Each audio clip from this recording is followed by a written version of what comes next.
teaching what you want to your new coaches? Yeah, that's been probably the biggest focus of between signing day until where we are, building up to spring, is really coaching the coaches.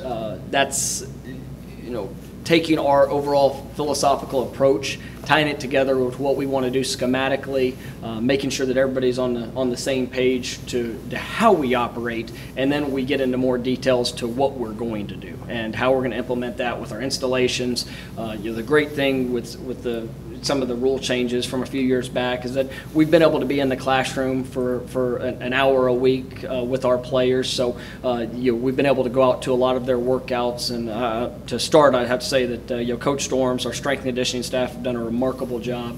The look of our football teams, the strength, the size, the speed.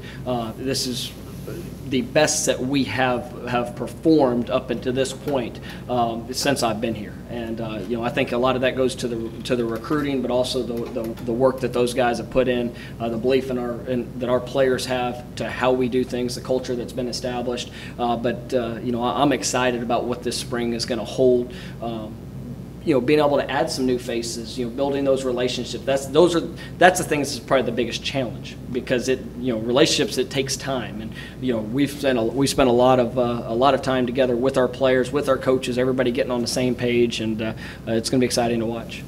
What are you looking for out of this Saturday's practice? It's the first official one of the spring. It's just it's truly just the beginning. Get a sense of what our identity is, and then what we want to build for it to be. And that's going to be my biggest message to the football team for what we want to accomplish this spring. We know there's not going to be a true game or there at the end of it, but I want to see every player in our football team improve, and to improve fundamentally, to improve with their performance, to really try to master the craft of who they are as an individual, fitting within the schemes that we're asking them to do. I'm excited about the competition that we have. Every position on our football team has great competition. We've been able to address some depth needs, I think, in recruiting. So, like I said, the look of our team, the areas that we needed to add, some players that we think can have an immediate impact, I think we've been able to address, and so it's going to be a very competitive spring, and that's really what I want to see, especially on Saturday, the very first day. The guys come out and just get that first showcase of who they are, what they're building themselves to be, and then put it in action. Mike, in your first 3 years, you have a record number of wins. You've won the West twice. You've played for the conference championship twice. What's the next step in building up this program from your first 3 years to year 4? We want to continue to improve. We want to be the best version of ourselves, and through the first 3 years, there have been a lot of accomplishments. It's something that we are proud of, but we have not achieved to the level of what we want to do here moving forward. So if we can continue to grow in every phase, obviously with what we're doing, offense, defense, and special teams, but also what we're doing away from the field. Every aspect of our program needs to get better, and that starts with what we've done this winter program. It's going to continue through spring practice, then into summer program, and it's got to show up there on the field this fall. And we got a great schedule. It's going to be an exciting time to be associated with this program, and but we need to improve in every area. Coach, offensively, you thought you might lose Daryl Henderson. There was a back of the mind that Tony might go, so now he's gone. He a couple of big holes to fill out of that offense. How is your approach? It's like trying to find the next person to fill that, or is it going to change offensive philosophy a little bit with that big of a hole to try to fill? We're always going to adapt to the strengths of who we have, and I think that this year we're answering questions about Daryl and Tony. The previous year we were answering questions about Anthony Miller and Riley Ferguson, and so that's a good thing that we've had players that have been productive on a national scale that have been elite performers, and so now it provides the next opportunity. I'm excited about guys like Patrick Taylor, DeMonte Coxey, Brady White coming back, Joey Magnifico, but then you also have some newcomers. There are some guys up on the offensive line that are going to have to compete compete to establish themselves, to take their game to the next level. We have guys at running back, at receiver, competition at quarterback, at every position that, that's part of what you want in a program. And I'm excited to what we've done in our first 3 years with those type of guys and how we've been able to replace them and the versatility that we've shown. But the same thing's going to have to happen this year. Talk about that quarterback competition, if you would. I'm excited about the group that we have. We return everybody at the position. So you have Brady White, who's he was our starting quarterback. You've got Brady McBride, Connor Adair, and then Arcavian Quinn that's going to come in and I think has a chance to really all three of those guys compete to put pressure on the guy that's starting off as our starting quarterback. And it's really the same at every position. We've got Dustin Woodard, who's a 3-year starter on the offensive line, but he's competing every day for his job and trying to push himself to being the best version of himself, with what he does. And so, Brady White is definitely our starting quarterback coming in. We went through looking at everything that we did this past year. We were one of the most productive offenses in the country, but we have a lot of room to grow, and we're gonna try to grow in every position, and competition definitely helps that. Speaking of which specifically, do you want to see something more from Brady this year? Just like you said, you just want to see just general competition or improvement. Well, I want to see him grow as a player in every area. I thought he did a really nice job throughout the season as a first-year starting quarterback in what he did. But you can see even in the offseason, the first couple months, just the confidence that he has. When you enter a program, especially at that position, and you're thrust into the starting role, which he had to earn. It's a challenge at times, and I thought he performed at a very high level. There's some areas that he's going to improve and going to continue to work to improve. But you see that confidence building into what he's done to this point, and I want to see that continued growth through spring practice. Coach, you mentioned the schedule. Words come out that you're trying. Might be from some 2-for-1s in the future to try to augment that schedule even more. Your thoughts on a program like yours that a lot of people don't want to play already, now having to give up 2 away for 1 home in order to boost the home schedule for your fans? You get excited about opportunities to compete. I think we've done a nice job of that. This year we opened the season with Ole Miss at home. It's great to have that that game because it's a regional game as well, and to get Arkansas State back on the future schedules, here in the next couple of years, it's going to be great for the regional part of it. But then you look over the next 4 years, we're going to have Mississippi State, Missouri, Ole Miss, that are all coming to the Liberty Bowl to compete and play. And yeah, you're going to have to play some 2-for-1s. My biggest thing is I want to try to keep it as regionally based as possible, so that our fans, when we have to go on the road, we're going to be able to have a following there. And then obviously it provides for a great atmosphere when we're able to be here at the Liberty Bowl as well. So, for me, right now we're so far advanced. Like I think the next opening we have is 2024. For our scheduling. So, it does provide some challenges, and it is definitely a lot harder now to schedule those type of opponents. With some of the success that we've had. Coach, defensive line, you lost 3 guys in the Birmingham Bowl. What's their progress coming back, and you feel like you got enough guys coming in so you won't be so thin on that defensive front? Yeah, that was obviously a big need in recruiting, and I think you saw that on signing day. Wanting to address that depth, that was a huge factor in the game. I think Jonathan Wilson, who's he went out. O'Brien Goodson, who was probably still going to be out for the majority of the spring. They're both doing really well in their rehab. I think John Wilson will be able to get a lot of work here this spring. But that was a position that we were thin at.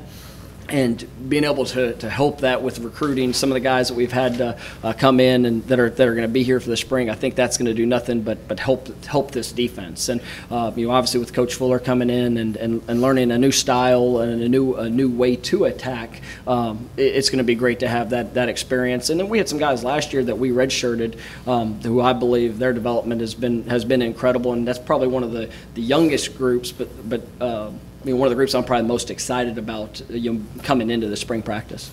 With Coach Fuller, how will your defensive style change? What will be different?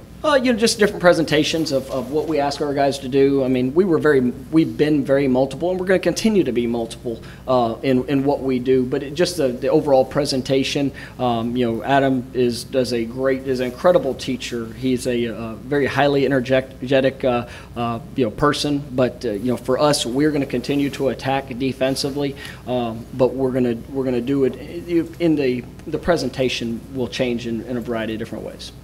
Just like for the personnel you have, or? Yeah, everything for us builds to the personnel. And it was, when I was going through and evaluating coaches of who we had interest in attracting to Memphis, I mean, I think what Adam does and has done throughout his career is he showed to play to the personnel that he has, but I think that style is a great fit for the players that we had in place here at Memphis and who we can recruit, and I think that's what's going to make it such a great fit. Coach, you talked about guys that left last year. You have a lot of guys returning this year. What do you think is your biggest strength going into the spring?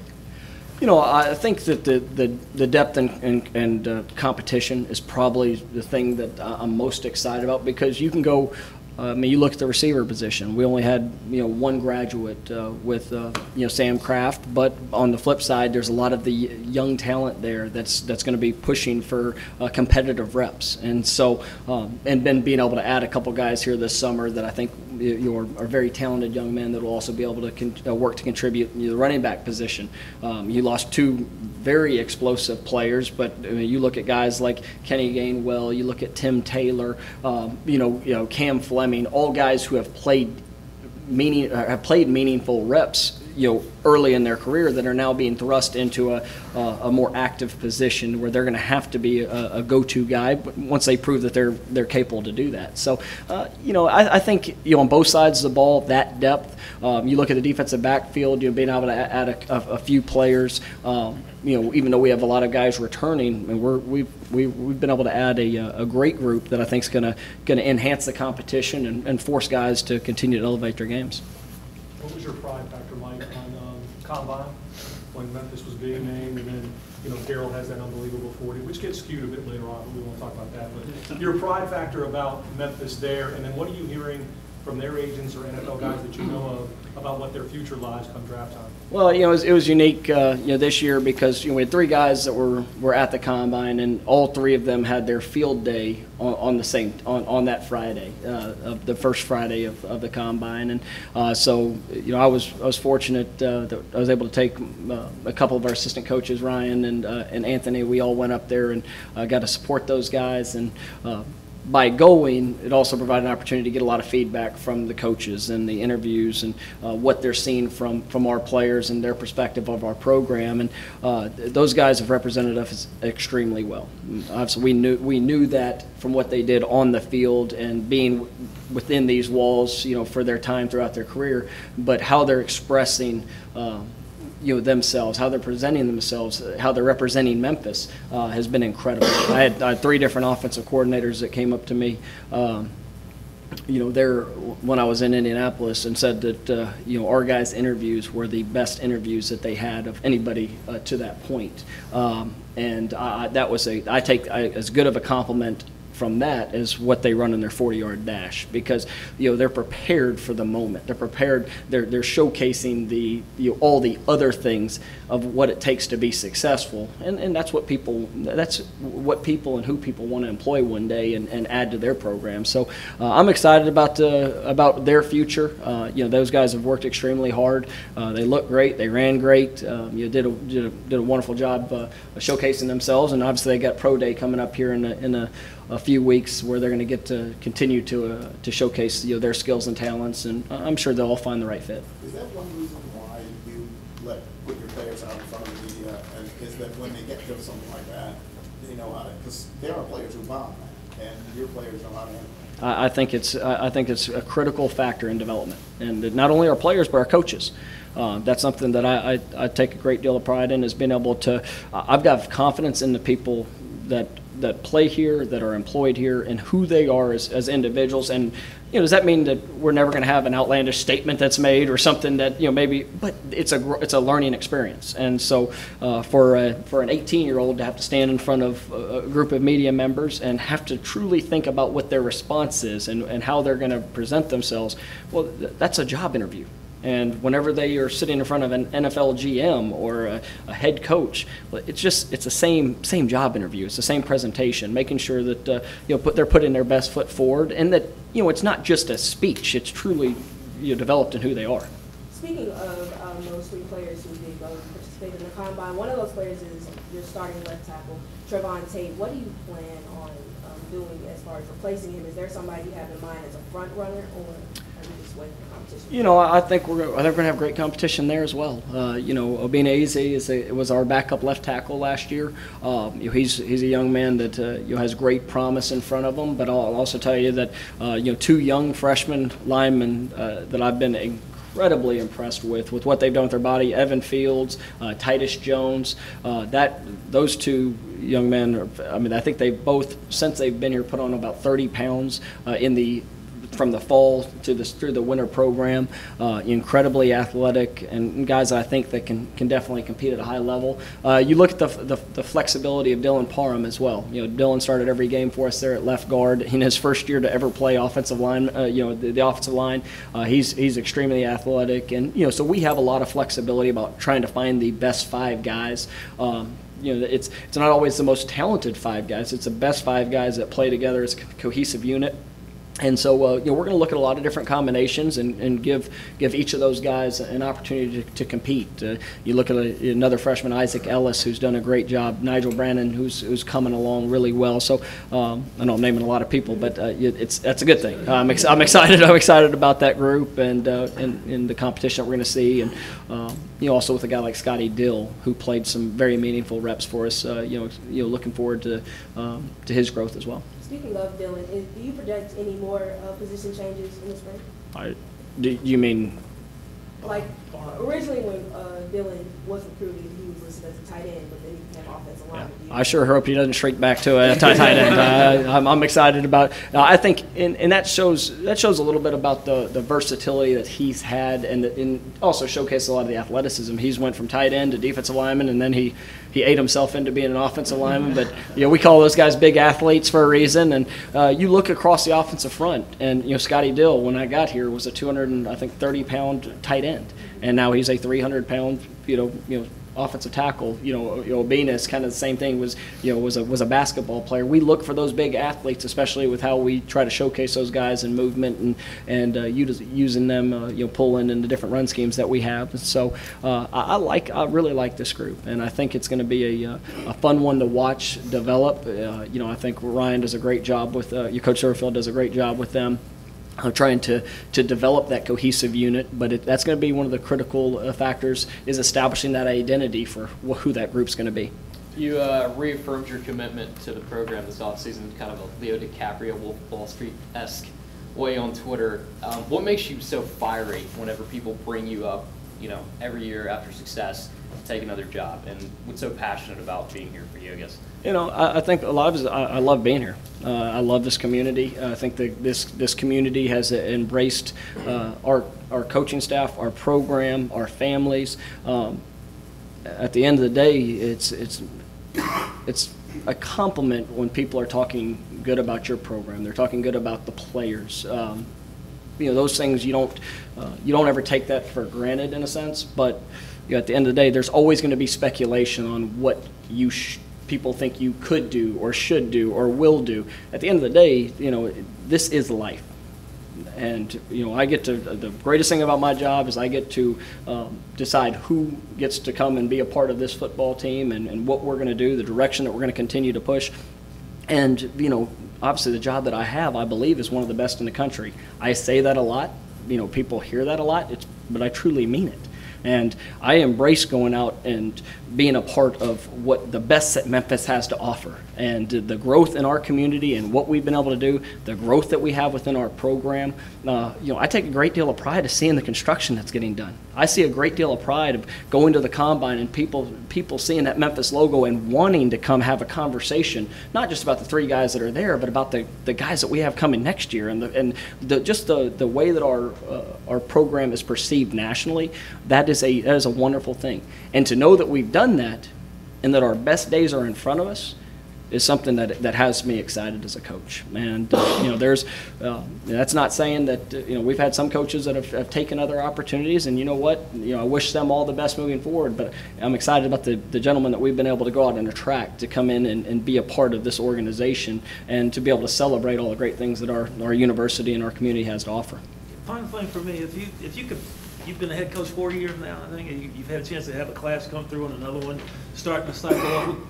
If you could put a brand on what Memphis football is and what the Mike Norvell brand, or is it the Memphis brand, or how you mesh it all together and make it what it is? We always talk about, and from the very first day that I got the job, the one thing I wanted our program to look like, and I think that the thing that we demonstrate is a family. And it is one that we have players, coaches, everybody in the organization that truly cares about each other.